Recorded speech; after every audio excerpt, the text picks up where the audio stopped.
Hello students, I am Simran and welcome back to your own channel Ashish Tiwari. आज का video BA programme semester 2 पे based रहने वाला है, जिसमें हम डिस्कस करने वाले हैं हिंदी का मौखिक साहित्य और उसकी परंपरा। तो स्टूडेंट्स, आज की इस वीडियो में मैं आप सभी के लिए लेकर आई हूँ top 10 most important question answer, जिनके एग्जाम में आने के चांसेस बहुत ज्यादा हाई होते हैं। और ये जो क्वेश्चंस हैं, हमने रैंडमली नहीं पिक करे हैं, बल्कि प्रीवियस ईयर क्वेश्चन पेपर को एनालाइज करके इंपॉर्टेंट टॉपिक्स और टीचर सजेशन के बेस पर ही केयरफुली सिलेक्ट किए हैं। तो अगर आप सभी ने ये 10 क्वेश्चन को अच्छे से पढ़ लिया, समझ लिया, तो मान लीजिए आपका पेपर का जो 80 से 90% का जो पार्ट है वो यहीं से कवर हो जाता है। तो ये सिंगल वीडियो ही आपके एग्जाम पर्पस से बहुत ज्यादा इंपॉर्टेंट होने वाली है। तो इस वीडियो को देखने के बाद आप अपना अच्छा खासा स्कोर अपने एग्जाम में कर सकते हैं। अदर किसी वीडियो को देखने की नीड आपको नहीं पड़ेगी। तो स्टूडेंट्स, अगर आप हमारे चैनल पे फर्स्ट टाइम विजिट कर रहे हैं तो चैनल को जरूर सब्सक्राइब कर लीजिएगा, जिससे आने वाली सभी वीडियो के नोटिफिकेशन आप सभी को सबसे पहले मिल जाए। और हाँ, इस वीडियो के बीच में मैं आप सभी के लिए लेकर आई हूँ स्पेशल गिव अवे, आप सभी के लिए है। ठीक है, तो इस वीडियो के बीच में मैं आपसे इस सब्जेक्ट से रिलेटेड कुछ क्वेश्चन पूछूंगी। जो भी स्टूडेंट सबसे पहले करेक्ट आंसर देंगे कमेंट सेक्शन में, उन स्टार्टिंग के 3 लकी विनर्स को हमारी टीम मिलकर सिलेक्ट करेगी और उन्हें देंगे हम फ्री नोट्स। और ये विनर निकलते के साथ ही ना हम तुरंत अनाउंस कर देंगे हमारे व्हाट्सअप एंड टेलीग्राम चैनल पर। तो आप सभी हमारे व्हाट्सअप एंड टेलीग्राम चैनल को फॉलो करके रख लीजिएगा, लिंक आपको डिस्क्रिप्शन में मिल जाएगा। तो ये वीडियो को आपको पूरा देखना है, स्किप नहीं करना है, क्योंकि गिव अवे का क्वेश्चन किसी भी मोमेंट पे आ सकता है। और सबसे बेस्ट बात ये कि हमारे जितने भी लेक्चर होते हैं वो आप सभी के लिए 100% फ्री वीडियो सीरीज रहती हैं। लेकिन अगर आपको इन्हीं लेक्चर्स के वेल ऑर्गेनाइज्ड नोट्स चाहिए हैं तो वो पेड नोट्स भी जो है हमारी वेबसाइट पे अवेलेबल है, हिंदी एंड इंग्लिश मीडियम दोनों में।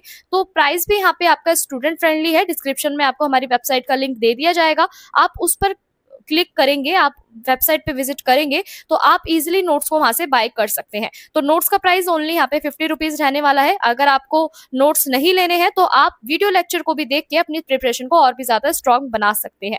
तो चलिए स्टार्ट करते हैं आज की वीडियो को, जिसमें डिस्कस करने वाले हिंदी का मौखिक साहित्य और उसकी परंपरा। तो स्टूडेंट्स, ये 10 मोस्ट इंपॉर्टेंट क्वेश्चन आंसर है जो आपके ड्यू एग्जाम में गेम चेंजर साबित होंगे। So ready, so let's begin.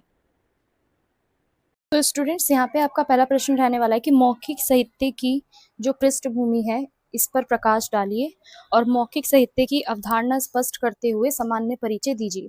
तो देखो, मौखिक साहित्य जो है ना वो आपका मानव सभ्यता की सबसे प्राचीन धरोहर यहाँ पे मानी जाती है।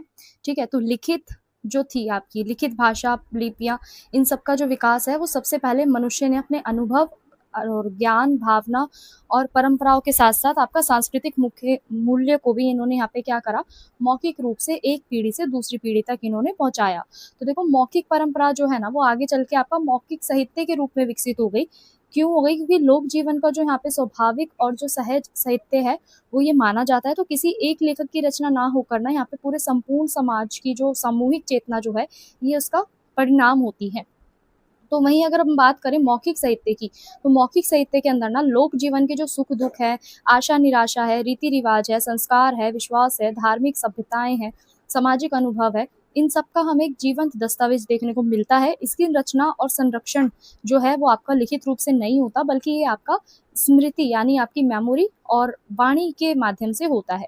तो लोकगीत और लोक कथाएं जो होती है ना वो आपकी लोकगीत, लोक कथाएं, लोक गाथाएं, लोक नाटक, लोकोक्तियां, ये सब आपके क्या होते हैं, मौखिक साहित्य का एक रूप होते हैं। तो भारतीय समाज में ना जो आपका मौखिक साहित्य है इसकी जो परंपरा है वो अत्यंत प्राचीन रही है। इसका संबंध जो है वो जन सामान्य के जीवन से गहराई से यहाँ पे जुड़ा हुआ है। तो स्टूडेंट्स, यहाँ पे अगर हम बात करें पहले पॉइंट की, यानी जो आपका मौखिक साहित्य है इसकी अवधारणा क्या है। तो देखो, मौखिक साहित्य यहाँ पे आपका क्या है कि मौखिक साहित्य वो साहित्य है जो आप बोलकर, सुनकर, स्मरण कर कर यानी याद करने के माध्यम से आप एक से दूसरी पीढ़ी तक उसे क्या कर सकते हैं, यहाँ पे पहुंचा सकते हैं।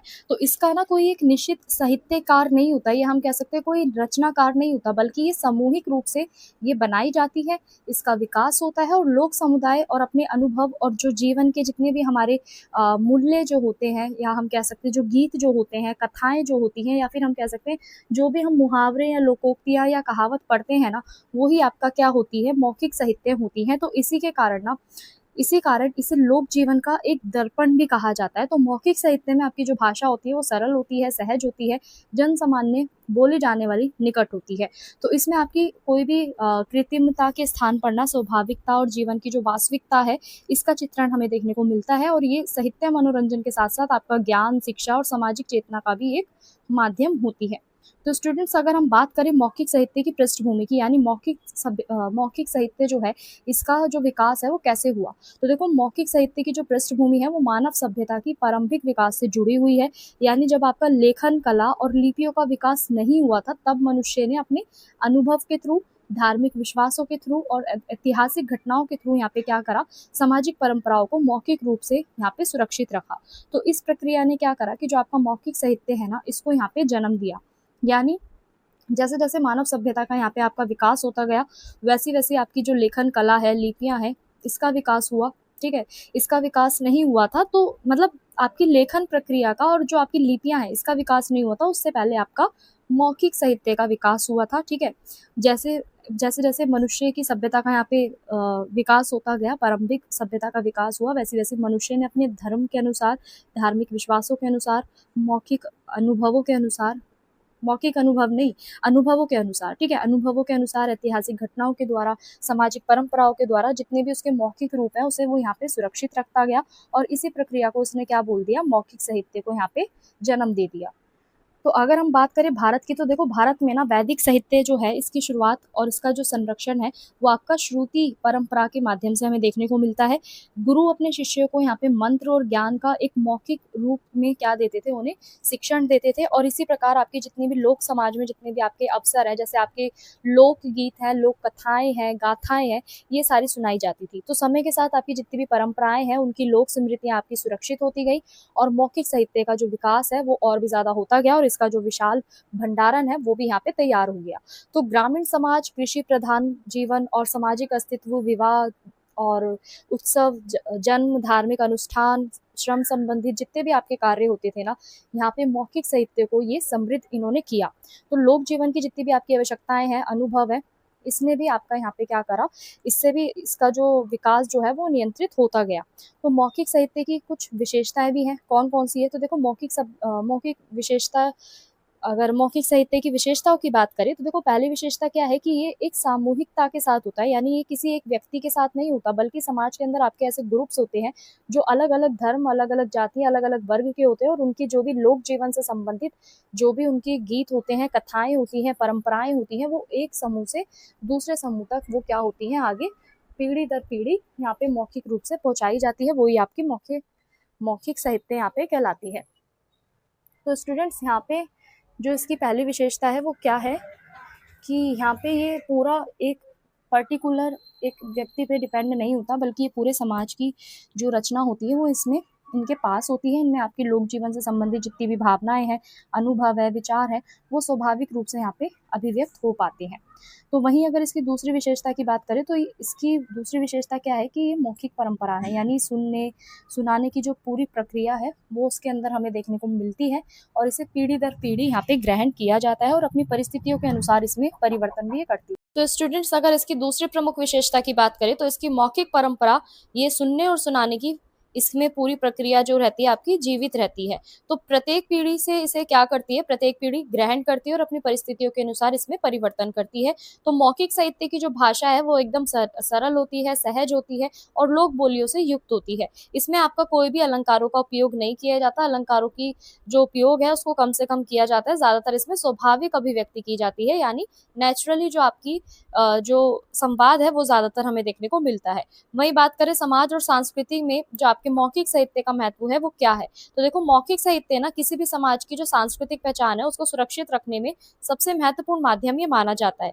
इसके द्वारा लोक परंपराएं जो है, रीति रिवाज है, सामाजिक मूल्य है, ऐतिहासिक स्मृति है, ये आपकी पीढ़ी दर पीढ़ी हस्तांतरित होती रहती है। ये जो है वो साहित्य जो है, ये साहित्य पूरा समाज में आपकी नैतिक शिक्षा, सांस्कृतिक चेतना का भी यहाँ पे क्या करती है, प्रसार करती है। लोक कथाएं आदर्श जीवन मूल्यों को यहाँ पे शिक्षा देती है और जबकि जो आपकी लोकगीत जो है वो सामाजिक एकता, सामूहिक भावना को यहाँ पे सुदृढ़ बनाते हैं। तो लोक गाथाएं वीरता और त्याग और संघर्ष की प्रेरणा भी यहाँ पे प्रदान करती है। तो इसके अतिरिक्त मौखिक साहित्य जो है ना वो आपका मनोरंजन का ही महत्वपूर्ण साधन माना जाता है। लोक नाटक और आपका गीत कथा ये सारे आपके क्या है, जन जीवन के आनंद और उत्साह को यहाँ पे क्या कर रहे हैं, संचार कर रहे हैं और सामाजिक संबंधों को भी यहाँ पे मजबूत बना रहे हैं। वही बात करें मौखिक साहित्य के प्रमुख रूपों की, तो इसके मौखिक साहित्य के प्रमुख रूप कौन कौन से हैं? तो देखो मौखिक साहित्य के ना अनेक रूपों में यहाँ पे जो लोक जीवन है वो आपके देखने को मिलते हैं। लोकगीत सबसे लोकप्रिय हैं, जिनमें आप जो आपके विवाह, जन्म, पर्व, त्योहार और कृषि कार्य और श्रम संबंधित जो गीत होते हैं वो लोकगीत में आपके शामिल होते हैं। तो ये जो गीत होते हैं ना वो लोक जीवन की भावनाओं को यहाँ पे अभिव्यक्त करते हैं। वहीं अगर हम बात करें लोक कथाओं की, तो लोक कथाएं क्या है, आपकी मौखिक साहित्य का दूसरा महत्वपूर्ण रूप है। इसमें लोक विश्वास, नैतिक शिक्षा, सामाजिक अनुभव, कल्पना शक्ति का अच्छा समावेशन होता है। लोक कथाएं जो है वो वीर पुरुषों, ऐतिहासिक घटना और सामाजिक संघर्षों का भी यहाँ पे वर्णन करती है।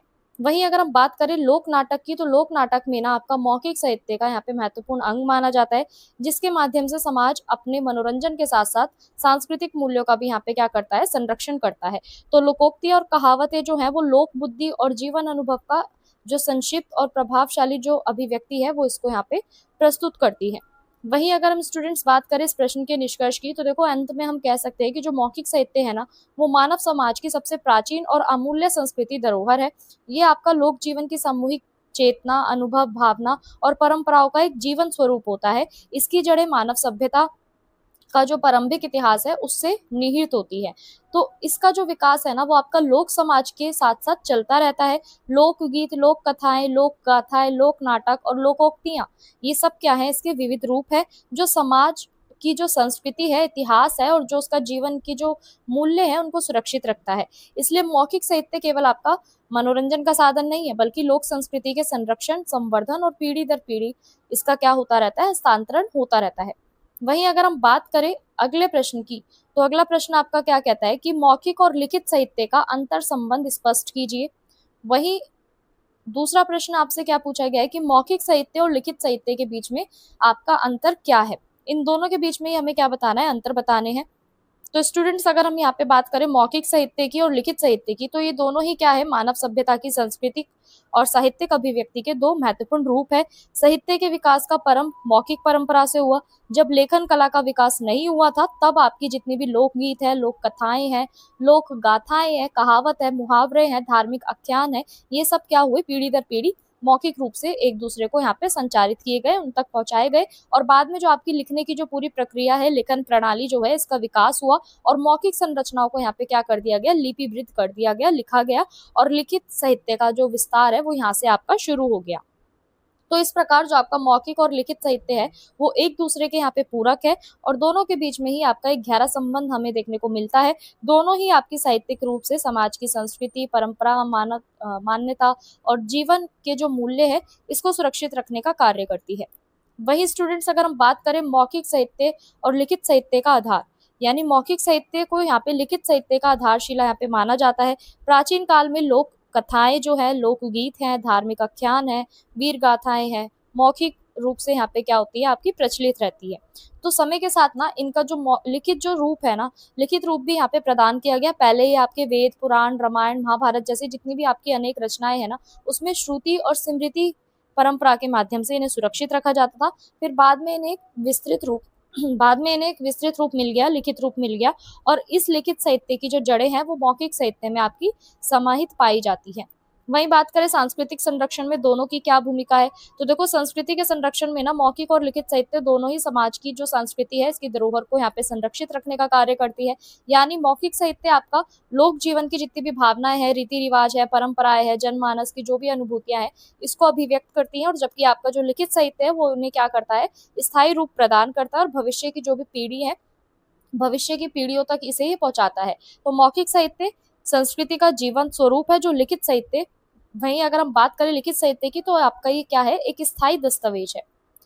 अगर हम बात करें अगले पॉइंट की, तो देखो एक दूसरे के विकास में ये योगदान देती है, यानी मौखिक साहित्य और लिखित साहित्य केवल आपका उत्पत्ति तक ही सीमित नहीं है, बल्कि एक दूसरे को नियंत्रित रूप से प्रभावित करती है। अनेक ऐसे साहित्यकार हैं जिन्होंने लोकगीत, लोक कथा, लोक गाथाओं से प्रेरणा लेकर अपने साहित्य कृतियों का यहाँ पे निर्माण करा है। वहीं दूसरी अगर अगर हम बात करें लिखित साहित्य की प्रसिद्ध रचनाएं भी हमें देखने को मिलती है, जो लोक जीवन में पहुंचकर मौखिक रूप में यहाँ पे गाई जाती है, सुनाई जाती है और प्रस्तुत की जाती है। तो इस प्रकार दोनों ही आपके क्या है, साहित्यिक रूपों के बीच में निरंतर आदान प्रदान यहाँ पे चलता रहता है। अभिव्यक्ति के स्वरूप और समानता और भिन्नता, यानी मौखिक साहित्य जो है और लिखित साहित्य जो है, ये दोनों ही क्या है, अभिव्यक्ति के माध्यम है। ठीक है। और परंतु इनका जो उद्देश्य है वो सेम ही है। मौखिक साहित्य में आपका वाणी और स्मृति के आधार पर ये होता है। ठीक है। इसमें समय, स्थान और प्रस्तुतता के अनुसार हम चेंजेस यहाँ पे कर सकते हैं। वहीं अगर हम बात करें लिखित साहित्य की, तो इसमें ये क्या होता है, आपका लिपिबद्ध होता है, लिखित होता है। इसके अंदर हम ज्यादातर हमें ये स्थिर देखने को मिलता है और स्थायी देखने को मिलता है। फिर भी दोनों ही क्या है, आपके मानव जीवन के अनुभव, भावना और विचारों को क्या कर रहे हैं, यहाँ पे अभिव्यक्त करने का कार्य कर रहे हैं और समाज को यहाँ पे ज्ञान और मनोरंजन प्रदान कर रहे हैं। वही बात करें लोक और शिष्ट साहित्य के बीच में सेतु का कार्य, तो देखो मौखिक साहित्य जो है ना, वो लोक जीवन का यहाँ पे प्रतिनिधित्व करता है, जबकि आपका लिखित साहित्य क्या करता है, आपका शिष्ट और परिष्कृत साहित्य यहाँ पे माना जाता है। यानी दोनों का जो संबंध है यहाँ पे लोक और शिष्ट साहित्य के बीच में एक ये क्या कर रहा है, सेतु का कार्य कर रहा है। लिखित साहित्य जो है आपकी लोक जीवन की सामग्री से इसको यहाँ पे प्रेरणा ये प्रदान करता है। वहीं मौखिक साहित्य आपका लिखित साहित्य में आपके नए विचार, कथाएं, मूल्य, इन सबको ग्रहण करता है। तो दोनों का ही मिलाकर अगर हम दोनों की ही बात करें, यहाँ पे परिणाम स्वरूप साहित्य को ये दोनों ही क्या कर रहे हैं, आपके समृद्ध बना रहे हैं। वही स्टूडेंट्स, अगर हम बात करें इस प्रश्न के निष्कर्ष की, तो अंत में कहा जा सकता है कि मौखिक साहित्य और लिखित साहित्य का संबंध बहुत गहरा है। परस्पर ये आश्रित है, एक दूसरे के पूरक है। और मौखिक साहित्य ने लिखित साहित्य को यहाँ पे जन्म दिया है, और लिखित साहित्य में आपका जो मौखिक परंपराएं हैं इसको यहाँ पे स्थायित्व प्रदान करा है। और दोनों ही मिलकर समाज की जो सांस्कृतिक विरासत है, ऐतिहासिक चेतना है, मानवीय मूल्य है, इन सबको क्या कर रहे हैं, सुरक्षित रख रहे हैं। तो साहित्य के समग्र विकास में दोनों का ही जो महत्व है वो समान है। और मौखिक लिखित साहित्य को यहाँ पे अलग अलग ना देखकर एक ही साहित्यिक परंपराओं के संबंध और सहयोगी रूप से इसको समझना चाहिए। वहीं अगर हम बात करें अगले प्रश्न की, तो देखो अगला प्रश्न क्या पूछा गया है कि लोकगीत क्या है और इनकी इंपॉर्टेंस क्या है। वहीं लोकगीत में आपकी जो लोक संस्कृति है ये आपके वाहक होते हैं। लोकगीत और लोक संस्कृति आपके वाहक होते हैं। तो इस कथन की हमें समीक्षा करनी है। तो अगर हम बात करें इस प्रश्न के परिचय की, तो देखो लोक साहित्य जो है ना, भारतीय संस्कृति की अमूल धरोहर है। लोक साहित्य के विभिन्न रूपों में हमें लोकगीत विशेष यहाँ पे स्थान रखते हैं। लोकगीत जन सामान्य के जीवन के बारे में बताते हैं, उनकी भावनाओं के बारे में बताते हैं, अनुभव के बारे में बताते हैं। परंपरा तथा आपकी सांस्कृतिक मूल्य जो है, इन सब की क्या करते हैं, अभिव्यक्ति करते हैं, इनके बारे में बताते हैं। और ये किसी भी एक व्यक्ति की रचना ना होके ना, पूरे समाज की सामूहिक चेतना का ये परिणाम होते हैं। लेकिन जो आपके लोकगीत हैं वो पीढ़ी दर पीढ़ी मौखिक रूप से यहाँ पे पहुंचाए जाते हैं, और समाज की जो सांस्कृतिक विरासत है इसको भी सुरक्षित रखते हैं। तो इनमें आपकी जो लोक जीवन की जो खुशियां हैं, दुख है, रीति रिवाज है, संस्कार है, धार्मिक उत्सव है, मान्यताएं हैं और सामाजिक संबंध है, इन सब का हमें चित्रण देखने को मिलता है। और इसी कारण जो आपके लोकगीत है ना, लोक संस्कृति का यहाँ पे सच्चा वाहक माने जाते हैं। तो चलिए अब समझते हैं कि लोकगीत क्या होते हैं। देखो लोकगीत का स्वरूप और अवधारणा की बात करें ना, तो लोकगीत वो गीत होते हैं जिसमें आपके लोक समुदायों के द्वारा जो बनाए जाते हैं और उनका संरक्षित किया जाता है। इसका जो रचनाकार होता है वो अज्ञात होता है, हमें ये नहीं पता होता कि ये जो लोकगीत है वो किसने बनाए हैं। इसमें आपकी ज्यादातर कृत्रिमता के स्थान पर सहजता और स्वाभाविकता होती है। लोकगीत आपके मानव जीवन के विभिन्न अवसरों पे गाए जाते हैं, जैसे आपका जन्म है, विवाह है, खेती बाड़ी है, त्योहार है, ऋतु परिवर्तन है, धार्मिक अनुष्ठान है, इन सब से आपके लोकगीत जो है वो जुड़े होते हैं। लोकमानस की जो भावना है, अनुभव है, उसको भी ये सरल भाषा में व्यक्त करते हैं। वही बात करें लोक जीवन का दर्पण, यानी लोकगीत में ना आपके ग्रामीण और जन सामान्य जीवन का जो वास्तविक चित्र है वो हमें दिखाई देता है। इसमें परिवार, समाज, प्रकृति, प्रेम, विरह, श्रम, संघर्ष और मानवीय संबंधों का हमें एक मार्मिक जो वर्णन है वो मिलता है। तो लोकगीतों के माध्यम से किसी भी क्षेत्र के जो लोग हैं उनकी हमें जीवन शैली के बारे में पता चलता है, उनकी सोच के बारे में पता चलता है, आचार विचार और सामाजिक परिस्थितियों का भी ज्ञान हमें प्राप्त होता है। तो इसलिए लोकगीत जो है वो लोक जीवन के दर्पण के रूप में यहाँ पे माने जाते हैं। वही बात करें लोक संस्कृति के वाहक के रूप में आपके जो लोकगीत है इनकी क्या भूमिका है, तो देखो लोकगीत जो है किसी भी समाज की संस्कृति, परंपराएं, रीति रिवाज और लोक विश्वास और सांस्कृतिक मूल्यों को यहाँ पे क्या करते हैं, सुरक्षित रखते हैं। ठीक है। जिसमें आपका विवाह गीत, सरोहार और काजरी, फाग, अल्लाह भजन, ये सारे आपके लोकगीत जो है देखने को मिलते हैं और समाज की ये सांस्कृतिक बनाए रखते हैं। तो इनके माध्यम से ना नई पीढ़ी जो है वो अपने पूर्वजों की जो परंपराएं हैं, जो उनकी सांस्कृतिक धरोहर है, इनसे आपकी इंट्रोड्यूस कराई जाती है, परिचित कराई जाती है। और इस दृष्टि से ना लोक गीत जो है वो आपके लोक संस्कृति के वाहक माने जाते हैं। वहीं अगले पॉइंट की बात करें तो लोकगीतों का सामाजिक एवं शैक्षिक महत्व। तो देखो लोकगीत जो है ना समाज में एकता, सहयोग, सामूहिकता की भावना को और भी ज्यादा मजबूत कर रहे हैं। ये सिर्फ आपके एंटरटेनमेंट का साधन नहीं है, ठीक है, बल्कि आपको नैतिक शिक्षा भी देते हैं, सामाजिक चेतना भी दिखाते हैं, सांस्कृतिक ज्ञान में भी ये महत्वपूर्ण भूमिका निभाते हैं। तो लोकगीतों के द्वारा हम समाज की जितनी भी परंपराएं हैं, आदर्श है, जीवन मूल्य है, इसको हम एक पीढ़ी से दूसरी पीढ़ी तक यहाँ पे पहुंचा सकते हैं। और इस प्रकार सामाजिक और शैक्षिक महत्व जो है आपका अत्यंत व्यापक होता है। वहीं स्टूडेंट्स अगर हम बात करें राष्ट्रीय सांस्कृतिक संरक्षण में योगदान, तो देखो लोकगीत जो है ना वो देश की सांस्कृतिक विविधताओं को यहाँ पे संरक्षित रखने में बहुत ज्यादा भूमिका निभाते हैं। विभिन्न क्षेत्रों के जो लोकगीत है वो वहाँ की विशिष्ट संस्कृति और पहचान को यहाँ पे अभिव्यक्त करते हैं। वैश्वीकरण और आधुनिकता के दौर में आपकी जो संस्कृति जो है वो लोकगीतों के द्वारा इनकी जो जड़ें हैं वो मजबूत बनाए रखते हैं। तो संस्कृति की जो अस्मिता की जो रक्षा है वो भी ये करते हैं लोकगीत, और इनके संरक्षण और संवर्धन की जो आवश्यकता है आपकी और भी ज्यादा बढ़ जाती है। वहीं स्टूडेंट्स अगर हम बात करें इस प्रश्न के निष्कर्ष की, तो देखो लोकगीत जो है वो लोक साहित्य का महत्वपूर्ण और जीवंत स्वरूप है। ये केवल आपका जन सामान्य के मनोरंजन का माध्यम नहीं है, बल्कि लोक जीवन, लोक संस्कृति, लोक मूल्यों के संरक्षण के सशक्त माध्यम है। और लोक गीतों ने ना समाज के अंदर आपकी जो सामूहिक स्मृति है, परंपराएं है, मान्यताएं है, जीवन दर्शन है, इनको सुरक्षित रखा है। और यही कारण है कि जो आपके लोकगीत हैं वो लोक संस्कृति के यहाँ पे वाहक माने जाते हैं। और ये कथन पूरा आपका सत्य और सार्थक प्रतीत होता है। लोकगीत हमारी संस्कृति पहचान के एक आधार स्तंभ के नाम पे भी ये जाने जाते हैं, और इनका संरक्षण भी होता है। तो हमारी जो समृद्ध लोक परंपराएं हैं और जो सांस्कृतिक विरासत है वो भी इससे सुरक्षित रह सकती है। वहीं स्टूडेंट्स अगर हम बात करें अगले प्रश्न की, तो अगला प्रश्न आपसे क्या पूछा गया है कि सोहार लोकगीत का क्या है और कब ये गाया जाता है।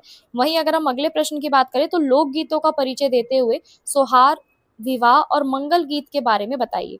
यानी इसमें हमें बताना है जो सोहार गीत है वो क्या है और इनको कब गाया जाता है। वहीं जो आपके लोक गीत जो है इनका परिचय देते हुए हमें बताना है कि जो आपके सोहार गीत है, विवाह गीत है और मंगल गीत है, इनके बारे में हमें बताना है।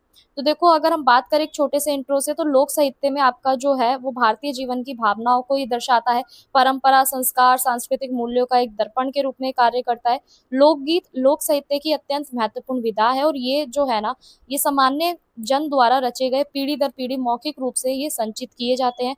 लोकगीत में आपकी लोक जीवन के अंदर आपके जितने भी सुख दुख है, रीति रिवाज है, सामाजिक संबंध है, धार्मिक विश्वास है, और जितने भी आपके संस्कार है, इनका सहज रूप से यहाँ पे स्वाभाविक चित्रण हमें देखने को मिलता है। तो वहीं अगर हम बात करें जन्म, विवाह, पर्व, त्योहार, अन्य मांगलिक अवसरों पे गाए जाते हैं ये गीत, और ये लोक संस्कृति को जीवित बनाए रखते हैं। तो सोहार, विवाह गीत और मंगल गीत एक ऐसे प्रमुख आपके लोकगीत होते हैं जो भारतीय समाज के अंदर विशेष महत्व रखते हैं। वहीं बात करें लोकगीतों के परिचय की, तो देखो लोकगीत जो है ना वो लोक जीवन की यहाँ पे भावनाओं को दर्शाते हैं, ठीक है। इनकी रचना कोई एक व्यक्ति नहीं करता, बल्कि एक संपूर्ण लोक समाज जो है वो इसकी रचना करता है और इसके विकास में योगदान देता है। तो लोकगीतों की जो भाषा है वो बहुत ज्यादा सरल, सहज और लोक भाषा पर आधारित होती है। इससे जन सामान्य के जो जीवन है, संस्कृति है, परंपराएं हैं और जो संस्कार है उसका भी हमें चित्रण देखने को मिलता है। वहीं स्टूडेंट्स अगर हम बात करें लोकगीतों का जो संबंध है वो मनुष्य के जीवन के प्रत्येक चरण से होता है। जन्म से लेकर आपका मृत्यु तक ये विभिन्न सामाजिक और धार्मिक अवसरों पर अलग अलग प्रकार के यहाँ पे लोकगीत गाए जाते हैं। इनके माध्यम से जो समाज की जो सांस्कृतिक विरासत है ये एक पीढ़ी से दूसरी पीढ़ी तक पहुंचाई जाती है। वहीं आपका अगला पॉइंट क्या कहता है कि सोहार लोकगीत क्या है, इसका अर्थ बताइए, स्वरूप बताइए और इसके गाने के अवसर बताइए। तो देखो सोहार गीत जो है आपका एक लोकप्रिय संस्कार गीत है जो बच्चे के जन्म के अवसर पे ये गाया जाता है। और ये विशेष रूप से जब यहाँ पे पुत्र का जन्म होता है तो इसे बड़े उत्साह के साथ, आनंद के साथ गाने की यहाँ पे परंपरा रहती है। वहीं अगर हम वर्तमान में देखें यानी प्रेजेंट में देखें तो वर्तमान में आपका पुत्र और पुत्री दोनों के ही जन्म पर ये गीत गाया जाता है। सोहार गीत में ज्यादातर आपके नवजात शिशु के आगमन की खुशी को दर्शाया जाता है, परिवार की जो प्रसन्नता है उसको दिखाया जाता है, और माता को यहाँ पे शुभकामनाओं की जो अभिव्यक्ति है वो भी इस गीत के माध्यम से होती है। तो इन गीतों में ना ज्यादातर आपको भगवान राम, कृष्ण और अन्य देवी देवताओं के जो जन्म प्रसंग है ना उनका उल्लेख मिलता है। सोहार गीत जो है वो घर के वातावरण को उल्लासमय बना देते हैं। परिवार और समाज के जो लोग हैं एक दूसरे से यहाँ पे जुड़ते हैं, और जन्म उत्सव, छठी और अन्य संबंधित जो मांगलिक अवसर जो है आपके इनके द्वारा सोहार जो है आपके इनके द्वारा यहाँ पे जो महिलाएं जो है वो अपने ग्रुप में सोहार गीतों को यहाँ पे क्या करती हैं, गाती हैं। तो स्टूडेंट्स अगर हम बात करें वहीं पर आपके विवाह गीत जो है इनका स्वरूप क्या है, महत्व क्या है, तो देखो विवाह गीत जो है ना ये वो लोकगीत होते हैं जो आपके विवाह के टाइम पे गाए जाते हैं, ठीक है, और ये अलग अलग चरणों में गाए जाते हैं। तो भारतीय समाज में ना विवाह केवल आपके दो व्यक्तियों का ही नहीं होता, बल्कि दो परिवारों का यहाँ पे मिलन भी माना जाता है। तो इसलिए विवाह से जुड़े जितने भी आपके संस्कार और जो रस्म होती हैं उस पे ये अलग अलग तरीके से यहाँ पे जो गीत है वो गाए जाते हैं। जैसे आपका मेहंदी है, तिलक है, बारात स्वागत है, विदाई है, गृह प्रवेश है, इन सारी रस्मों पे आपके जो विवाह गीत है वो इनका विशेष महत्व होता है। और इन गीतों में आपका हास्य यानी आपका हास्य, विनोद, प्रेम, भावुकता और पारिवारिक जो आपके संबंध है इनका भी सुंदर सुंदर चित्रण जो है वो हमें देखने को मिलता है। तो विशेषकर आपके विदाई गीतों में ना माता पिता और बेटी के जो भावनात्मक संबंध है इसको यहाँ पे मार्मिक वर्णन हमें देखने को मिलता है। विवाह गीत जो है आपके सामाजिक एकता, पारिवारिक प्रेम और सांस्कृतिक परंपराओं को यहाँ पे मजबूत बनाने का भी काम करती है। वहीं अगर हम बात करें मंगल गीत और इसके स्वरूप और इसकी विशेषताओं की, तो देखो मंगल गीत वो गीत होते हैं जो किसी शुभ या मांगलिक अवसरों पर यहाँ पे गाए जाते हैं। इसका मुख्य उद्देश्य क्या है कि शुभकामनाएं देना, वातावरण को यहाँ पे पवित्र बनाना और ईश्वर से मंगल की कामना करना होता है। तो जन्म, विवाह, गृह प्रवेश, यज्ञ, व्रत, पूजा और जितने भी आपके धार्मिक अवसर होते हैं ना उस पर आपके मंगल गीत गाने की परंपराएं यहाँ पे चलती है। तो मंगल गीतों में आपके देवी देवताओं का स्मरण किया जाता है, देवी देवताओं को याद किया जाता है, धार्मिक आस्था यहाँ पे दिखाई जाती है, परिवार की सुख समृद्धि की कामना की जाती है। और इन गीतों का जो स्वर होता है वो ज्यादातर आपका शांत रूप से ही गाए जाते हैं, मधुर रूप से गाए जाते हैं और श्रद्धापूर्ण होते हैं। तो समाज में इनकी जो शोभता है, जो समृद्धि है, वो सकारात्मक ऊर्जा का यहाँ पे प्रतीक माना जाता है।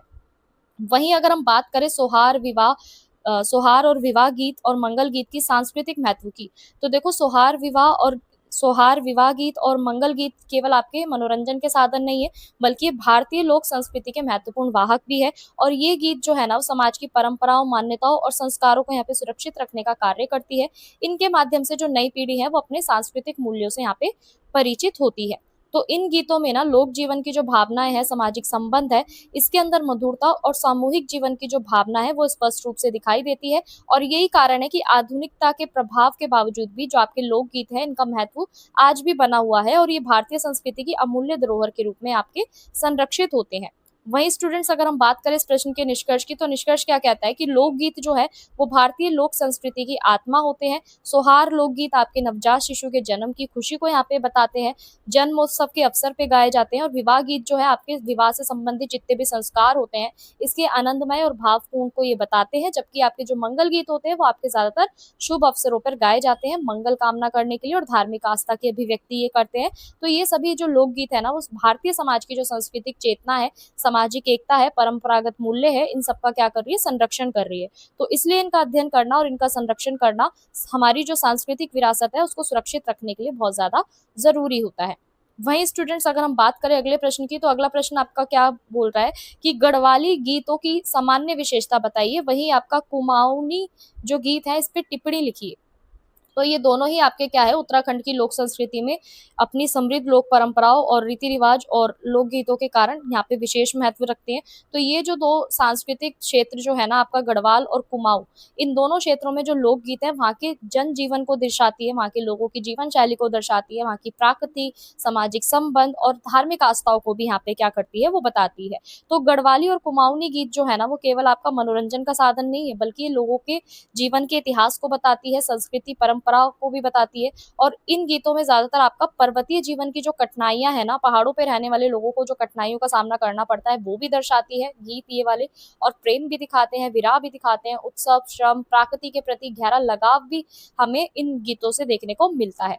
वहीं अगर हम बात करें यहाँ पे आपके पहले पॉइंट की, तो देखो गढ़वाली और कुमाऊनी जो गीत है इनका जो लोक जीवन का जो संबंध है वो क्या है। तो देखो गढ़वाली और कुमाऊनी लोकगीत सीधा आपके लोक जीवन से जुड़े हुए होते हैं। इसमें आपके सामान्य लोग जो है सुख दुख, आशा निराशा, प्रेम विरह, पारिवारिक संबंध, सामाजिक अनुभव का हमें चित्रण मिलता है। तो पर्वतीय क्षेत्र में रहने वाले लोग जो है दैनिक जीवन, कृषि कार्य, पशुपालन, प्रवास की समस्या, इन सबको क्या करते हैं, इन गीतों के माध्यम से उसकी अभिव्यक्ति करते हैं। तो इन गीतों की सबसे बड़ी विशेषता क्या है कि आपके आर्टिफिशियल नहीं होते, बल्कि लोक जीवन की जो नेचुरली जो आपकी जो घटनाएं जो होती है, प्राकृतिक घटनाएं जो होती है, या हम कह सकते हैं जो लोक जीवन से संबंधित आपकी ये क्या करते हैं, अभिव्यक्ति करते हैं। इनमें आपका जनमानस की जो वास्तविक भावना है वो भी आपको यहाँ पे स्पष्ट होती हुई नजर आती है।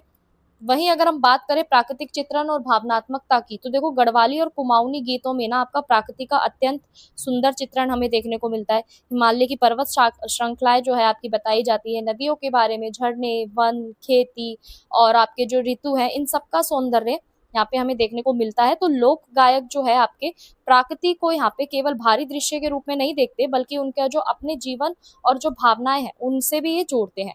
तो इन गीतों में आपका प्रेम, करुणा, विरह और अपनापन जैसी जो भावना है वो ज्यादा देखने को मिलती है। विशेष रूप से यहाँ पे जो आपके प्रवासी जीवन जो है और प्रियजनों का जो बिछोड़ है उसके संबंधित आपको यहाँ पे गीत देखने को मिलेंगे, जो आप ज्यादातर बहुत ज्यादा आपकी भावुकता और भावुकता के साथ साथ संवेदनशीलता को भी यहाँ पे क्या करते हैं, प्रस्तुत करते हैं। वही बात करें धार्मिक, सांस्कृतिक और सामाजिक महत्व की, तो देखो गढ़वाली और कुमाऊनी गीत जो है ना वो आपके धार्मिक और सांस्कृतिक जीवन से गहरा संबंध रखते हैं। विवाह, जन्म, पर्व, त्योहार, मेले, धार्मिक अनुष्ठान के अवसर पर ये विभिन्न प्रकार के जो गीत हैं वो आपके गाए जाते हैं, और ये गीत जो है सामाजिक एकता और सामूहिकता की जो भावना है इसको मजबूत करते हैं। तो इन गीतों में ना, इन लोक गीतों के माध्यम से हम नई पीढ़ी को अपनी संस्कृति, परंपरा और नैतिक मूल्यों का यहाँ पे क्या कराते हैं, ज्ञान प्राप्त कराते हैं। तो इस प्रकार ये जो गीत हैं आपकी लोक संस्कृति संरक्षण और संवर्धन में भी आपकी महत्वपूर्ण भूमिका निभाते हैं।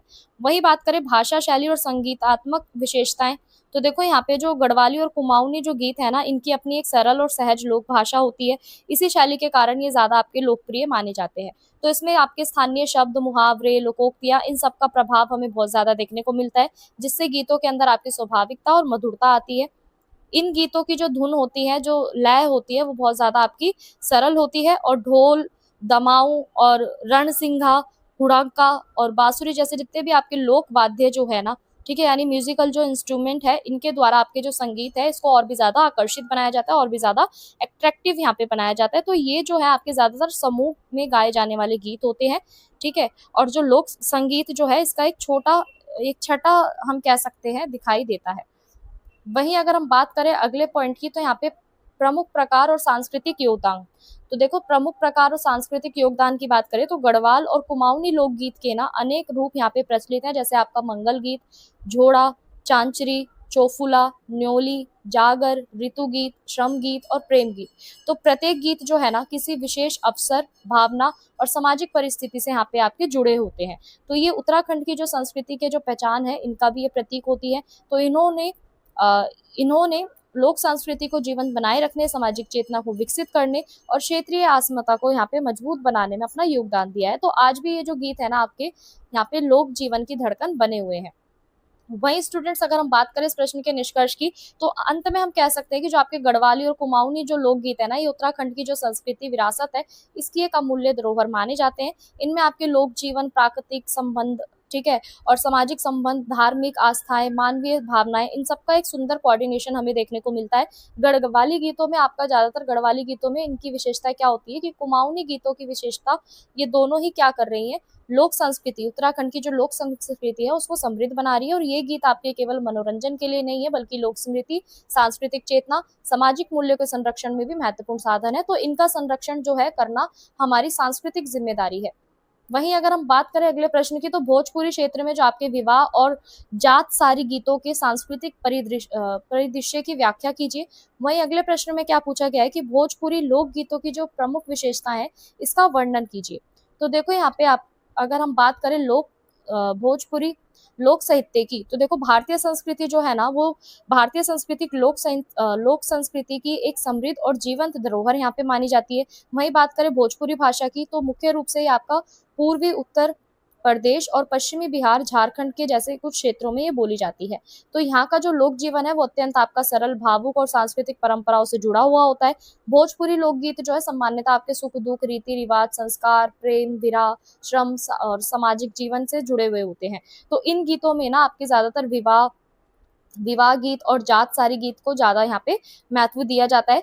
विवाह गीत जब आपके गाए जाते हैं जब आपके वैवाहिक संस्कारों की जो गरिमा है और जो सामाजिक संबंध है इनकी अभिव्यक्ति करते हैं। और जात सारी गीत क्या है, जो आपकी श्रमशील जीवन और पारिवारिक जो भावना है तथा स्त्रियों के मनोबल को यहाँ पे ये व्यक्त करते हैं। तो भोजपुरी लोकगीत अपनी भाषा और भाव प्रवणता और संगीतात्मकता और लोक जीवन से यहाँ पे क्या रहते हैं, निकट संबंध के कारण अपनी विशेष पहचान बनाते हैं।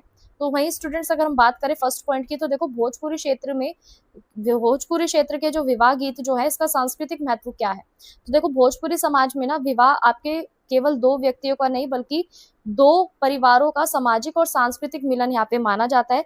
विवाह के विभिन्न अवसर आपके तिलक, मटकोर, हल्दी, बारात, आगमन, कन्यादान, विदाई, इन सारे जो आपके अवसर है इन पे विशेष आपके गीत गाए जाते हैं और इन गीतों में आपका पारिवारिक प्रेम, हास्य, विनोद, रीति रिवाज और सामाजिक जो मान्यता है इनका सुंदर चित्रण मिलता है।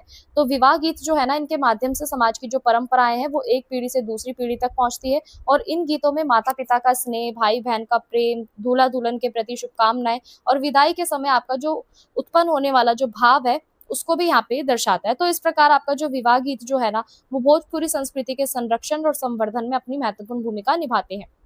वहीं बात करें जात सारी गीतों का सांस्कृतिक परिदृश्य, तो देखो जात सारी गीत जो है आपके भोजपुरी क्षेत्र के प्रमुख श्रम गीतों में गिने जाते हैं और ये गीत आपके स्त्रियों के द्वारा चक्की पर अनाज पीसते समय गाए जाते हैं। श्रम करते हुए गाने गाए जाने के कारण ये जो गीत है वो कार्य की थकान कम करते हैं और सामूहिकता और उत्साह का जो वातावरण है इसको उत्पन्न करते हैं। तो जात सारी जो गीत है ना, इसमें आपको ग्रामीण जीवन की समस्याएं देखने को मिलेगी, पारिवारिक संबंध, पति पत्नी का प्रेम, विराह, सामाजिक परिस्थितियां और स्त्रियों की यहाँ पे भावनाएं आपको देखने को मिलेगी। तो इन गीतों के माध्यम से ना लोक जीवन का जो असली जो स्वरूप है वो हमें देखने को मिलता है। इसलिए आपके जो जात सारी गीत हैं वो केवल आपका एंटरटेनमेंट का रिसोर्स नहीं होते बल्कि आपकी जो गांव से जुड़ी हुई जो संस्कृति है, जो वहाँ का लोक मानस है, इसको भी ये दर्शाते हैं। वही बात करें लोक जीवन और सामाजिक चेतना का चित्रण, तो देखो यहाँ पे भोजपुरी गीतों के अंदर आपके जो लोक गीत हैं इसमें आपका जनजीवन का अत्यंत स्वाभाविक और यथार्थ चित्रण हमें देखने को मिलता है, यानी खेती बाड़ी और ऋतु परिवर्तन, पर्व त्योहार, पारिवारिक संबंध और सामाजिक परंपराओं का यहाँ पे वर्णन होता है। तो लोकगीत जो है ना वो समाज की जो सामूहिक चेतना जो है इसके अनुभव को भी यहाँ पे क्या करते हैं, व्यक्त करते हैं। तो विवाह गीतों में आपके जो विवाह गीत जो है और जात सारी गीत जो है ये दोनों ही आपके सामाजिक मूल्यों, पारिवारिक एकता और पारस्परिक सहयोग को यहाँ पे बताते हैं और सांस्कृतिक आदर्शों का भी यहाँ पे क्या करते हैं, समावेशन करते हैं। तो यही कारण है कि ये जो गीत है ना समाज के सांस्कृतिक रूप को एक सूत्र में बांधने का भी काम करते हैं और लोक जीवन को यहाँ पे जीवंत बनाए रखते हैं। वहीं अगर हम बात करें भोजपुरी लोकगीतों की क्या विशेषता है, तो देखो भोजपुरी लोकगीतों की सबसे बड़ी विशेषता ये है कि उनकी सहजता, स्वाभाविकता, इसके अंदर आपको कृत्रिम अभाव देखने को नहीं मिलेगा, कोई भी आर्टिफिशियल इमोशन आपको देखने को नहीं मिलता, बल्कि इसमें जो लोगों की जो वास्तविक अनुभूतियां जो है, उनके रियल एक्सपीरियंस जो है, उन्हीं के आधार पर आपके भोजपुरी गीत जो है बनाए जाते हैं। और इन गीतों के अंदर जो भाषा होती है वो सरल होती है, सहज होती है, मधुर होती है। तो इनमें आपकी भावनात्मक जो गहराई है, संगीतात्मक लय है, सामूहिक ज्ञान की जो परंपरा है ये भी देखने को मिलती है, सांस्कृतिक मूल्यों को ये समृद्ध बनाती है, प्रेम, करुणा, भक्ति, उत्साह, हास्य, विराज जैसे जितने भी आपके भाव है वो भी हमें देखने को मिलते हैं। तो भोजपुरी लोकगीत जो है आपके ज्यादातर लोकप्रिय माने जाते हैं और प्रभावी माने जाते हैं। वहीं अगर हम बात करें स्टूडेंट्स अगले पॉइंट की, तो अगला पॉइंट आपका क्या कहता है, सांस्कृतिक संरक्षण में भोजपुरी जो लोकगीत है इसकी क्या भूमिका है। तो देखो भोजपुरी जो लोकगीत है ना वो क्षेत्रीय संस्कृति के संरक्षण में बहुत ज्यादा महत्वपूर्ण भूमिका निभाते हैं। ये लोकगीत अपनी लोक परंपराएं और रीति रिवाज और धार्मिक विश्वासों तथा सामाजिक मूल्यों को यहाँ पे सुरक्षित रखने का काम करते हैं और इनके माध्यम से आपकी नई पीढ़ी अपने सांस्कृतिक अतीत से यहाँ पे जुड़ी रहती है। और विवाह गीत और जात सारी गीत जो है विशेषकर आपकी लोक संस्कृति के वाहक माने जाते हैं। तो इनमें निहित आपके जितने भी लोक ज्ञान है, सामाजिक अनुभव है, सांस्कृतिक चेतना है, ये सब हमें अपनी जड़ों से जोड़ने का, रखने का ये कार्य करती है। और भोजपुरी लोकगीत जो है आपकी सांस्कृतिक निरंतरता बनाए रखने में भी महत्वपूर्ण योगदान देती है। तो अंत में हम बात करें अगर निष्कर्ष की, तो अंत में कहा जा सकता है कि जो भोजपुरी लोकगीत है ना वो लोक जीवन, लोक संस्कृति के लिए सशक्त प्रतिनिधि यहाँ पे करते हैं।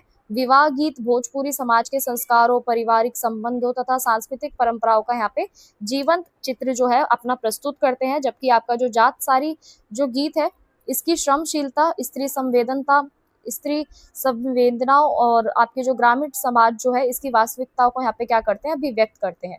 तो भोजपुरी लोकगीत की जो भाषा है वो बहुत ज्यादा सरल होती है, भावपूर्ण अभिव्यक्ति होती है, संगीतात्मक होती है और सांस्कृतिक समृद्धि उन्हें भारतीय लोक साहित्य की अमूल धरोहर यहाँ पे बनाते हैं। तो वहीं अगर हम बात करें अगले प्रश्न की, अगला प्रश्न आपका क्या कहता है कि श्रम गीत किसे कहते हैं, श्रम गीतों का यहाँ पे जो महत्व है, श्रम गीतों का वो क्या है। वहीं पाठ्यक्रम में निर्धारित जो आपके श्रम गीत संबंधित जो गीत हैं इनका सार लिखना है। तो देखो अगर यहाँ पे बात करें हम श्रम गीत की, तो यहाँ पे लोक साहित्य मानव जीवन का सहज अभिव्यक्ति है।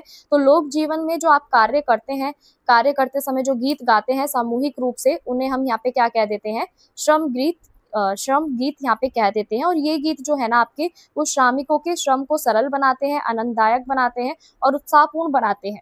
तो खेती में आपकी जब बुआई करी जाती है, ठीक है, और रुपाई करी जाती है, कटाई करी जाती है, नाव चलाने, कुआं खोदने, चक्की पीसने, जितने भी आपके श्रम वाले काम होते हैं ना, मेहनत वाले जो काम होते हैं, उसमें आपके श्रम गीत यहाँ पे गाने की जो परंपरा है वो प्राचीन काल से चलती हुई आ रही है।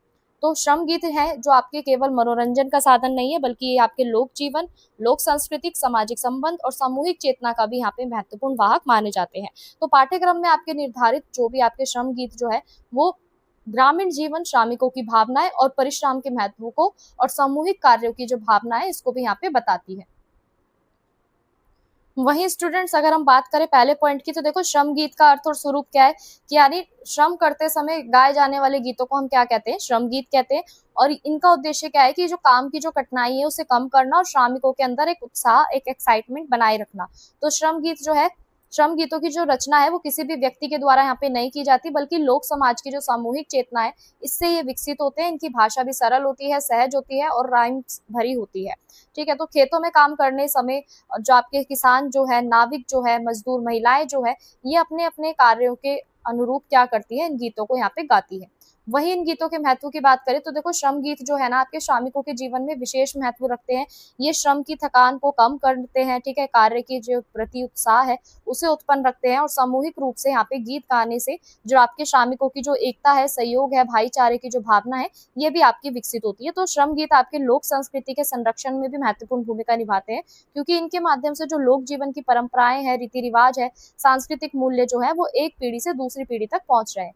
इसके अतिरिक्त ये जो गीत है वो आपके श्रमिकों की भावनाओं, संघर्ष और आशाओं को यहाँ पे क्या करती है, जीवन दर्शन से उनकी अभिव्यक्ति करती है।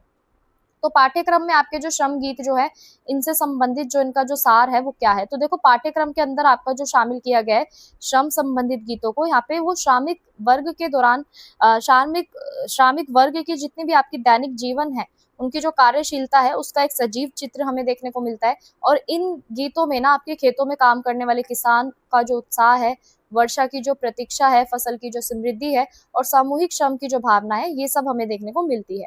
तो कुछ गीतों में आपके जो श्रमिकों की जो कठिन परिस्थितियां हैं, आर्थिक संघर्ष है, जीवन की जो चुनौतियां हैं, इसका भी वर्णन देखने को मिलता है। और साथ ही इन गीतों की जो प्रकृति है, इसके साथ मनुष्य का जो घनिष्ठ संबंध है और जो श्रम के प्रति जो उसके सम्मान की भावना है, वो भी हमें देखने को मिलती है। अगर हम बात करें अगले पॉइंट की, तो देखो श्रम गीतों का जो प्रमुख विशेषता है वो क्या है, तो श्रम गीतों की सबसे बड़ी विशेषता यहाँ पे क्या है कि उनकी सरलता, स्वाभाविकता। इनसे क्या होता है कि लोक भाषा का प्रयोग यहाँ पे होता है, जिससे जन सामान्य के लिए सहज और ग्रहण यहाँ पे ये बनते हैं। इन गीतों में आपकी लय, ताल का विशेष महत्व होता है, जो श्रमिकों के कार्यों की गति और उनके सामंजस्य स्थापित करने में मदद करता है। तो इस तरीके से यहाँ पे श्रम गीत जो है वो आपके यहाँ पे उसका सुंदर समन्वय हमें देखने को मिलता है। वही बात करें लोक जीवन और सांस्कृतिक में जो आपके श्रम गीत है, इनकी क्या भूमिका है, तो श्रम गीत केवल आपके श्रमों के साथ ही नहीं, बल्कि आपके लोक जीवन की जो संस्कृति है इसको भी पहचान बनाए रखने में मदद करते हैं। इनके माध्यम से समाज के जो आर्थिक, सामाजिक, सांस्कृतिक जीवन है इसका परिचय भी हमें मिलता है। और श्रम गीत जो है वो लोगों को यहाँ पे श्रम का महत्व सिखाते हैं, जीवन में काम करने का संदेश देते हैं। और ये गीत जो है वो लोक संस्कृति को यहाँ पे जीवंत बनाए रखते हैं, समाज में सामूहिक चेतना और सांस्कृतिक एकता को भी यहाँ पे मजबूत बनाते हैं। इसलिए आपकी जो श्रम गीत जो है वो लोक परंपरा के संरक्षण में अपना महत्वपूर्ण योगदान यहाँ पे देते हैं। वही बात करें स्टूडेंट्स इस प्रश्न के निष्कर्ष की, तो अंत में हम कह सकते हैं कि जो आपके श्रम गीत जो है ना वो लोक साहित्य की एक महत्वपूर्ण विधा है, जो श्रमिक जीवन की भावनाओं को दर्शाते हैं, संघर्ष को बताते हैं, अनुभवों की अभिव्यक्ति करते हैं। और ये गीत आपके ज्यादातर श्रम को आनंदमय बनाते हैं और सामूहिकता की जो भावना है उसको मजबूत करते हैं। तो लोक संस्कृति के संरक्षण में ये महत्वपूर्ण भूमिका निभाते हैं। पाठ्यक्रम में निर्धारित आपके श्रम गीत जो है वो गीतों से आपके श्रमिक जीवन को यहाँ पे पता चलता है, उनके सामने आने वाली जो कठिनाइयां हैं, जो श्रम का जो महत्व है, इन सब का भी हमें पता चलता है। तो इस प्रकार आपके जो श्रम गीत हैं वो केवल आपके मनोरंजन के नहीं, बल्कि लोक जीवन और लोक संस्कृति के लिए सशक्त यहाँ पे प्रतिनिधित्व करते हैं। वही बात करें अगले प्रश्न की, तो देखो लोक गाथा का अर्थ और उसकी विशेषता बताइए। वही अगला प्रश्न क्या बोला है कि अल्लाह के आधार पर जो लोक गाथा की जो विधा है वो यहाँ पे हमें बताना है। उसको उसका सामान्य परिचय हमें लिखना है। तो दोनों में हमें क्या बताना है, लोक गाथा विधा के बारे में बताना है, एक में उसकी विशेषता और अर्थ बताना है, और वहीं दूसरे में आपका जो अल्लाह के आधार पर जो आपकी लोक कथा का जो लोक गाथा का जो विधा है उसको बताना है। तो वहीं अगर हम इसको छोटे से परिचय से डिस्कस करें तो देखो, लोक साहित्य की जो समृद्ध परंपराएं है ना, इसमें जो लोक गाथा का जो महत्वपूर्ण स्थान है वो माना जाता है। लोक गाथा आपकी जन सामान्य जीवन के इतिहास, संस्कृति, विरासत, प्रेम, त्याग, सामाजिक मूल्य, इन सब की अभिव्यक्ति का एक सशक्त माध्यम होती है, जो पीढ़ी दर पीढ़ी मौखिक रूप से आपकी प्रचलित रहती है। तो लोक जीवन की जितनी भी आपकी मेमोरीज होती है, इनको सुरक्षित रखने के लिए ना, लोक गाथाएं किसी वीर पुरुष, ऐतिहासिक घटना, प्रेम कथा, सामाजिक प्रसंग का यहाँ पे विस्तृत गीतात्मक शैली किया जाता है। तो भारतीय लोक साहित्य में अनेक आपकी प्रसिद्ध लोक गाथाएं हमें देखने को मिलती है, जिनमें से है आपका अल्लाह। अल्लाह की अगर हम बात करें यहाँ पे, अल्लाह विशेष रूप से आपका उल्लेखनीय होता है, और ये आपका ज्यादातर वीर रस की जो लोक गाथा है उसको दर्शाता है, जो कि आपका बुंदेलखंड के जो क्षेत्र में सबसे ज्यादा ये फेमस माना जाता है अल्लाह। तो अल्लाह की अगर हम बात करें यहाँ पे, तो ये लोक गाथा जो है विशेष रूप से यहाँ पे विशेषता प्रकट करती है। लोक गाथाओं का यहाँ पे अर्थ और स्वरूप क्या है कि लोक गाथा जो है आपकी, लोक गाथा, लोक और गाथा इन दोनों शब्द से मिलके ही बनी है। लोक का अर्थ यहाँ पे क्या है कि जनता, और गाथा का अर्थ यहाँ पे क्या है कि गीतात्मक कथा। तो इस प्रकार आपकी लोक गाथा जो है आपकी कथात्मक गीत है, और ये लोक समाज द्वारा रचाया गया है, और पीढ़ियों दर पीढ़ी इसका संरक्षण यहाँ पे किया जाता है। तो लोक गाथाएं आपकी लिखित साहित्य का अपेक्षाकृत ये ज्यादातर आपकी मौखिक परंपरा पे आधारित होती है, यानी लोक गाथाएं आपकी लिखित नहीं होती, ये मौखिक रूप से आपकी बनाई जाती है। तो इसे विशेष अवसरों पे गाया जाता है, गायक के द्वारा, कलाकारों के समूह के द्वारा यहाँ पे प्रस्तुत किया जाता है। तो लोक गाथाओं का विशेष उद्देश्य यहाँ पे क्या है कि मनोरंजन करना नहीं होता, बल्कि समाज को प्रेरणा देना होता है, सांस्कृतिक मूल्यों का संरक्षण करना होता है, और इतिहास की परंपराओं को यहाँ पे जीवित रखना होता है।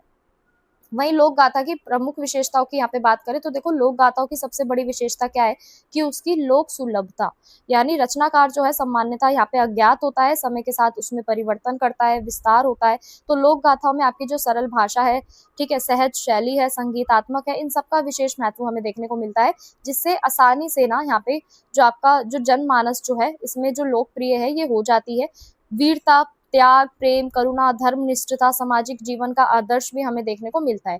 तो लोक गाथाएं जो होती हैं आपकी सामूहिक चेतना को यहाँ पे व्यक्त करती हैं, किसी भी क्षेत्र की संस्कृति को बताती है, रीति रिवाज, परंपरा और ऐतिहासिक घटनाओं का यहाँ पे क्या करती है, वर्णन करती है। तो इसके माध्यम से हम अपनी सांस्कृतिक पहचान को क्या कर सकते हैं, संरक्षित कर सकते हैं। वहीं अगर हम बात करें अल्लाह के आधार पर लोक गाथा का परिचय, तो देखो अल्लाह जो है ना आपकी यहाँ पे हिंदी का सर्वाधिक जो आपका प्रसिद्ध जो वीर गाथा आत्मक जो लोक कथाओं में से ये एक है। इसका संबंध सीधा आपके बुंदेलखंड क्षेत्र से यहाँ पे माना जाता है।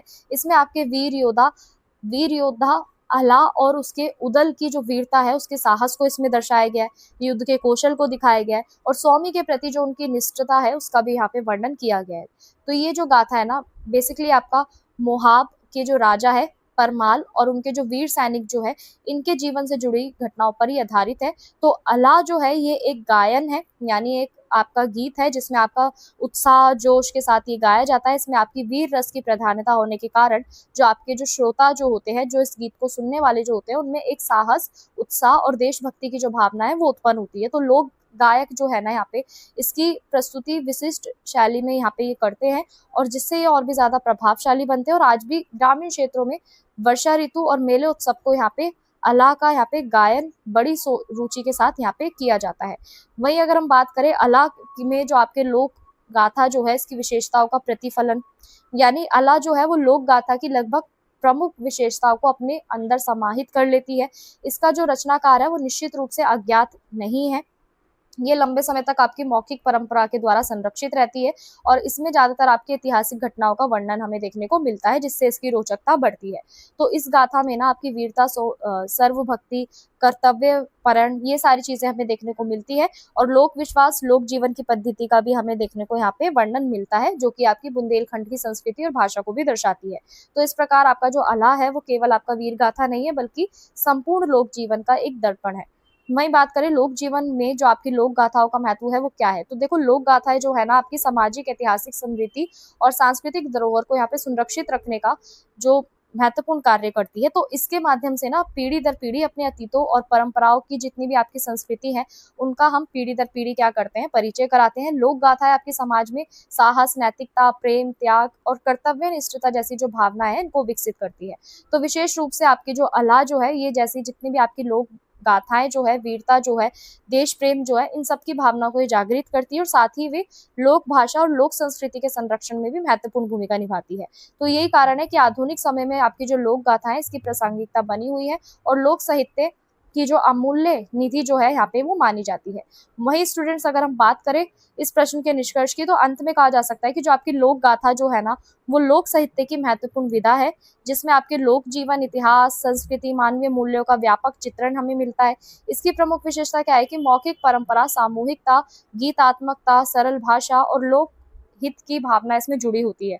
तो अला जो है वो लोक गाथा की इस विधा को इस उत्कृष्ट यहाँ पे क्या माना जाता है, उदाहरण माना जाता है। इसमें आपकी स्वाभाविकता, स्वाभाविक भक्ति, त्याग, वीरता, लोक सांस्कृतिक का जीवन जो है सजीव चित्रण हमें मिलता है। तो ये जो है लोक गाथा ना केवल आपकी बुंदेलखंड की संस्कृति की पहचान है, बल्कि हिंदी लोक साहित्य की भी एक अमूल्य धरोहर मानी जाती है। तो हमारी सांस्कृतिक इतिहास और लोक परंपराओं को समझने में इसकी जो भूमिका है वो महत्वपूर्ण है। वहीं अगर हम बात करें स्टूडेंट्स अगले प्रश्न की, तो लोक नाटक रामलीला का यहाँ पे स्वरूप हमें बताना है और रामलीला के संस्कृति के एक सामाजिक महत्व का भी वर्णन करना है। तो चलिए समझते हैं सबसे पहले इसके परिचय को। तो देखो, रामलीला जो है ना, वो भारतीय लोक नाटक परंपरा का एक महत्वपूर्ण, लोकप्रिय और प्रभावशाली रूप है, जिसमें आपके भगवान राम जी के जीवन के, उनके आदर्श और संघर्ष को यहाँ पे बताया गया है। ठीक है, तो रामलीला का मुख्य आधार जो है आपके महर्षि वाल्मीकि के द्वारा यहाँ पे रचित किया गया है। रामायण और गोस्वामी तुलसीदास के द्वारा यहाँ पे आपकी रामचरितमानस की गणना की गई है। तो भारत के विभिन्न क्षेत्रों में ना रामलीला का जो मंच है वो स्थानीय परंपरा, लोक संस्कृति के अनुसार यहाँ पे किया जाता है। ये केवल आपका धार्मिक आयोजन नहीं है, बल्कि भारतीय संस्कृति की जो, भारतीय समाज की जो संस्कृति है, नैतिकता है, सामाजिक जीवन जो है, इसको भी ये दर्शाता है।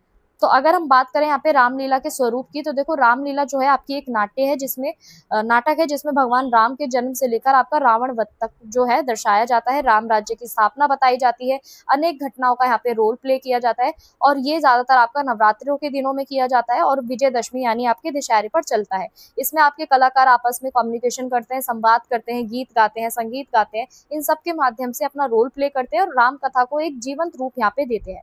तो ग्रामीण और शहरी दोनों क्षेत्रों में का आयोजन हमें देखने को मिलता है। खुले मैदानों में, मंदिर के प्रांगणों में, यानी मंदिर के जो आंगन है उसमें देखने को मिलता है, सार्वजनिक स्थलों पे देखने को मिलता है। सरल भाषा, लोक धुन और आपकी जो जन सहभागिता है, इसके कारण जो आपका लोक नाटक जो है ना, ये और भी ज्यादा प्रभावी बनता है। वहीं बात करें आपके धार्मिक एवं नैतिक महत्व की, तो देखो, रामलीला जो है ना, रामलीला जो है भारतीय समाज में धार्मिक आस्था को यहाँ पे मजबूत करने का कार्य करती है। इसके माध्यम से भगवान राम के जो आदर्श चरित्र जो है, सत्यनिष्ठता जो है, कर्तव्य परायणता जो है, त्याग, मर्यादा, धर्म पालन का जो संदेश है, वो यहाँ पे लोगों तक पहुंचाया जाता है। राम, सीता, लक्ष्मण, हनुमान जैसे जो आपके पात्र हैं, ये लोगों को यहाँ पे नैतिक जीवन जीने की प्रेरणा देते हैं। तो इस प्रकार जो आपकी रामलीला है, केवल आपका मनोरंजन का नहीं, बल्कि नैतिक शिक्षा का भी महत्वपूर्ण माध्यम है।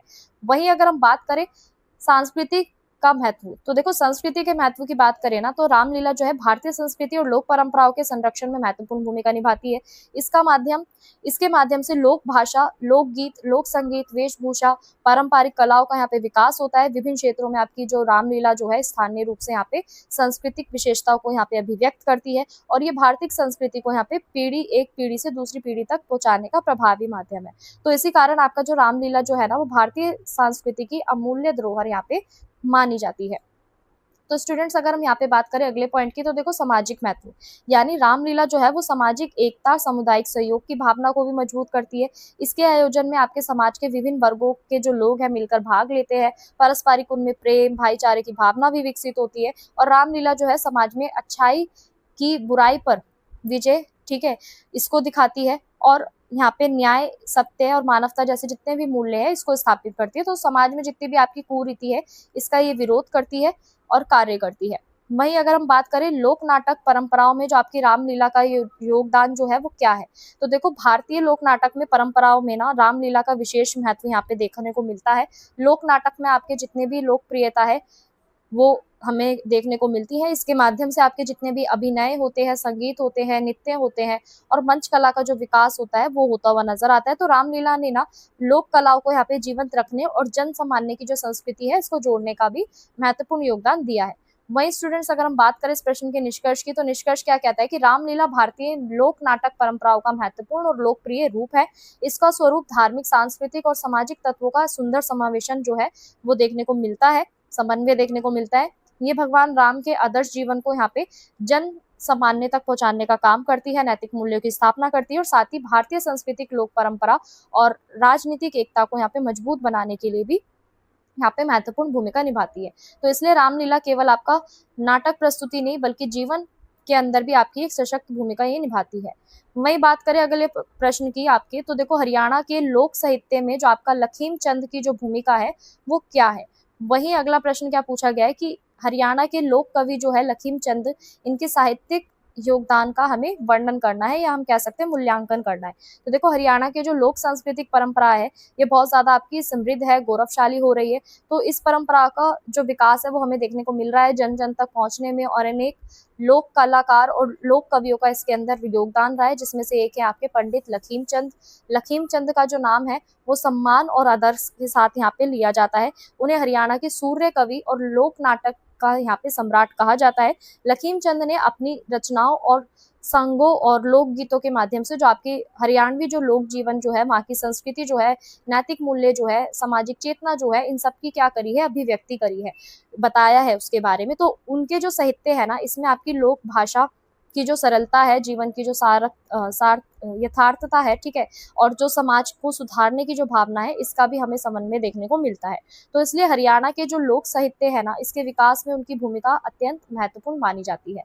वहीं बात करें हरियाणवी लोक साहित्य के संवर्धन में इनका क्या योगदान है, तो देखो पंडित लखीम चंद ने ना हरियाणवी लोक साहित्य को यहाँ पे एक नई दिशा और पहचान दी है। उन्होंने अपनी रचनाओं के माध्यम से लोक भाषा और साहित्य गरिमा को यहाँ पे प्रदान करा है और जन सामान्य तक पहुंचाया है। तो उनके जो सांग है, लोकगीत जो है वो गाँव में लोकप्रिय रहे हैं, जिससे हरियाणवी लोक साहित्य का जो व्यापक प्रसार है वो होता हुआ नजर आया है। लोक साहित्य केवल आपका यहाँ पे मनोरंजन का साधन ना मान के उसे ज्ञान और शिक्षा और सामाजिक चेतना का यहाँ पे माध्यम माना गया है। वही अगर हम बात करें सांग परंपराओं के विकास में भी ये महत्वपूर्ण भूमिका निभाते हैं, यानी आपका लखीम चंद जो है इसका सबसे बड़ा योगदान यहाँ पे रहा है हरियाणा के सांग परंपरा को समृद्ध बनाने में। इन्होंने अपने प्रमुख सांगों की यहाँ पे रचना करी है, जिसमें इन्होंने पौराणिक, ऐतिहासिक और सामाजिक विषयों को यहाँ पे स्थान दिया है।